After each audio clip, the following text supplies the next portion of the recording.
Abiso po sa ating mga kababayan, ang susunod po ninyo mapapanood ay sensitibong balita. Ito ay matapos maging trahedya ang dapat sanay masayang Christmas party sa Antipolo City. Isang kababayan kasi natin ang nasawi matapos mauwi sa pananaga. Ang asara na sinamahan pa umano ng impluensya ng iligal na droga. Si Denise Osorio sa sentro ng balita. Napasigaw ang isang babae nang mahagip ng video ang putol na kamay sa isang bahay sa barangay Bagong Nayon, Antipolo. Kamay pala yan ng kaanak nilang binatilyo na namatay sa pananaga. Kwento ng isang nakakita, Christmas party ang pinunta ng 17 anyos na lalaki sa lugar. Dito niya nakainuman ang katrabahong sospek. Pero ang happy-happy, nauwi sa pikunan lalo pat bangag sila sa droga.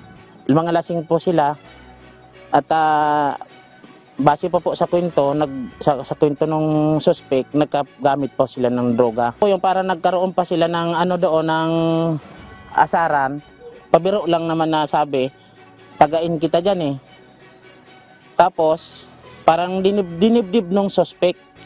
Ayon sa suspect, nagdilim ang kanyang paningin ng pagbantaan ng biktima. Dito na niya pinagtataga ang biktima hanggang maputok ang kanyang kamay. Nung gumalaw po siya, nagulat po, may hawak pong itak eh. Tapos sinipa ako, sinago ko yung itak. Sinipa ako po, tapos nagdilim po yung paningin ko eh. Naikwento pa ng biktima ang nangyari sa kanya bago dalhin sa ospital.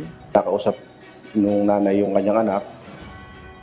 Then ay narrate niya yung pangyayari na kung sinong gumawa sa kanya. Sinong nanaga. Kusang isinuko ng kanyang pamilya ang tinuturong nanaga sa biktima. Nakakulong sa Antipolo Police Station Custodial Facility ang suspect na nahaharap sa kasong murder. Denise Osorio, para sa Pambansang TV, sa Bagong Pilipinas.